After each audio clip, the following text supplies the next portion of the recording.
ఓం నమో వెంకటేశాయ. శ్రీమహాగణాధిపతయే నమః.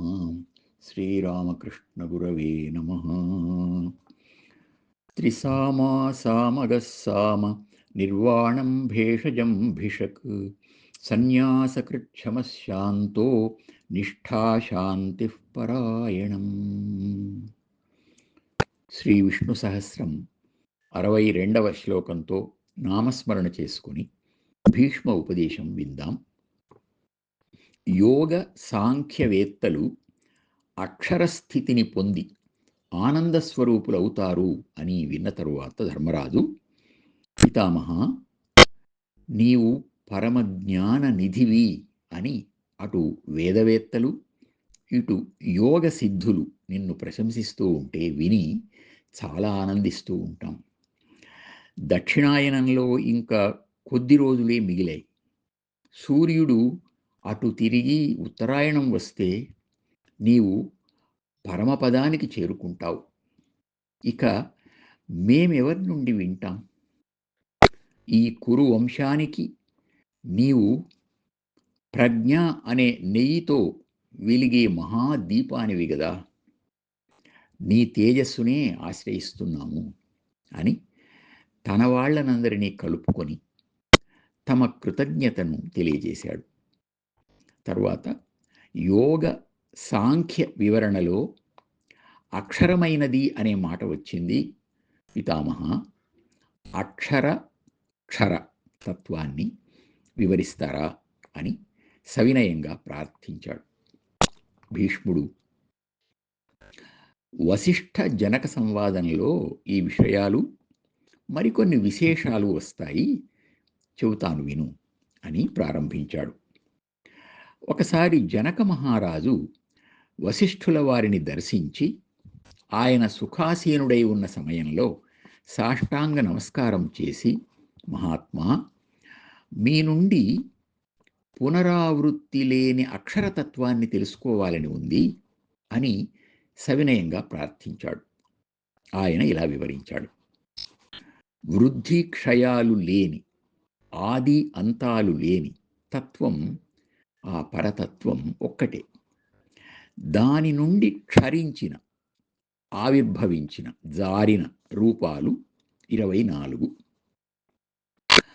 ప్రకృతి, మహత్తు అంటే బుద్ధి, అహంకారం, ఇవి 3.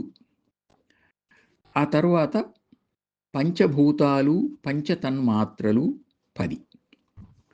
10 ఆ 3 13. జ్ఞానేంద్రియ పంచకం, కర్మేంద్రియ పంచకం, ఇవి ఒక 10. 13, 10, 23. మనస్సు, మనస్సుతో కలిపి మొత్తం 24 తత్వాలు అయ్యాయి.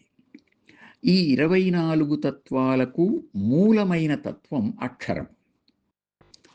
ఇది జ్ఞానం లేనప్పుడు క్షరంతో కలిసి తనను తాను గుర్తించుకోలేక సత్వరజస్తమో గుణాల వికారాలను పొంది నానా జీవరాశులుగా జనన మరణ చక్ర భ్రమణం సాగిస్తూ ఉంటుంది ఈ అక్షరం అనేది. పట్టుపురుగు తనకు తానే బంధం వేసుకున్నట్లు ఉంటుంది అని చెబుతూ ఉండగా జనకుడు మహర్షి, పురుషుడు అక్షరుడు, ప్రకృతి క్షరం. ప్రకృతి పురుషుల కలయిక వల్ల ఈ సృష్టి సాగుతోంది. లోక అనుభవంలోనూ వేద విజ్ఞానంలోనూ ఇది నరనారి సంబంధంగా తెలుస్తోంది. కానీ ఈ ప్రపంచంలో స్త్రీ పురుషులిద్దరూ క్షరులే గదా, నశించేవారే గదా. మరి పురుషుడు అక్షరుడని, ప్రకృతి స్వరూపిణి అయిన స్త్రీ మాత్రమే క్షరమని ఎలా చెప్పగలము? ఇక్కడ ఏదో అస్పష్టంగా, అయోమయంగా ఉంది అన్నాడు. అప్పుడు వశిష్ఠుడు ఇలా అన్నాడు: ధార్యతే హి త్వయా గ్రంథః ఉభయోర్వేదశాస్త్రయోః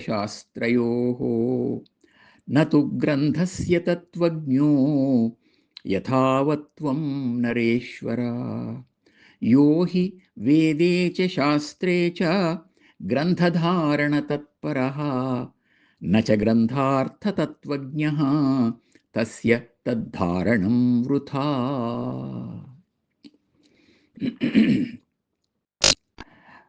నాయన, నీవు వేదశాస్త్రాలు చదువుకున్నావు గాని వాటి అర్థం తెలుసుకోలేదు. అర్థం లేని విద్య వ్యర్థం. నీకు ఆ అర్థం తెలియజేస్తాను, సూక్ష్మ బుద్ధితో గ్రహించు అని చెప్పసాగాడు. సాంఖ్యులకు గాని యోగులకు గాని వాళ్లకు కూడా వేదమే ప్రమాణం. లౌకికంగా స్త్రీ, పురుషుడు, ఇంకా నపుంసకుడుగా కూడా ఉన్నాడు. ఈ త్రిలింగ రూపాలు, త్రైలింగ్యం అంతా కూడా ప్రకృతే. త్రైలింగ్యం ప్రాకృతం స్మృతం అని ఉంది. ఇక్కడి పురుష శబ్దం స్త్రీ పుం భేదం కోసం వచ్చింది. అక్కడి పురుష శబ్దం పరమాత్మవాచకం. పురిషేతే ఇది పురుష.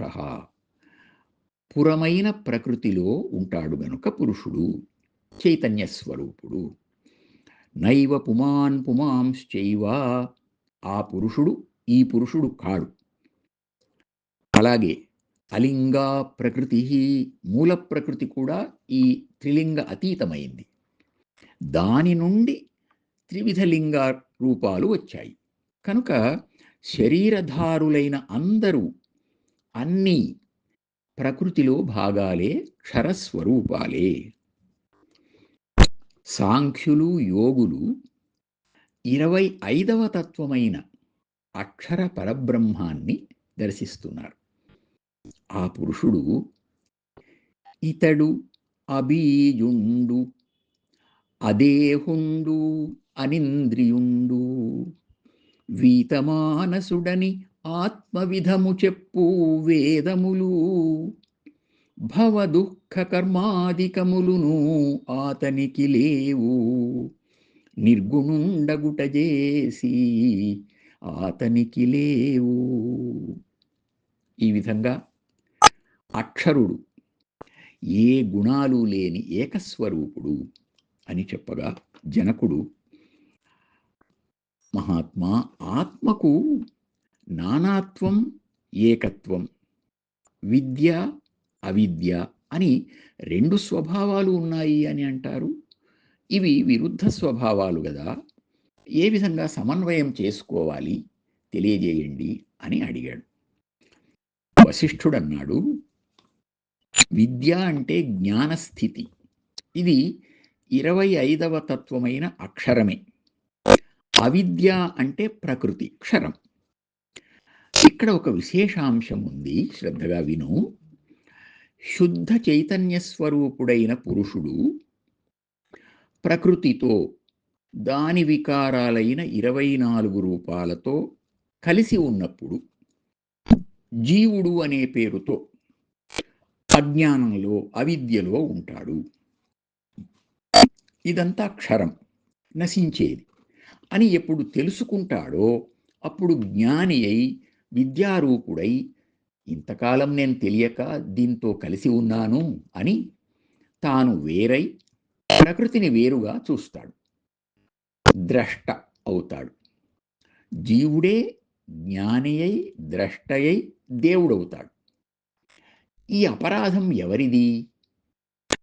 ప్రకృతి అచేతనం గనక అయ్యో దాని తప్పేముంది అని అర్థం చేసుకొని, నేనే దానితో కలిసి అదే నేను అనుకోవడం నా తప్పే కదా అని తన సహజ స్థితిలో సంతృప్తుడై నిలుస్తాడు. ఇక్కడ మరొక సుసూక్ష్మ దర్శనం ఉంది. ఏకాగ్రచిత్తంతో విను. ప్రకృతి ఒకటి, జీవత్వ దేవత్వ పరిణామస్థితి రెండవది,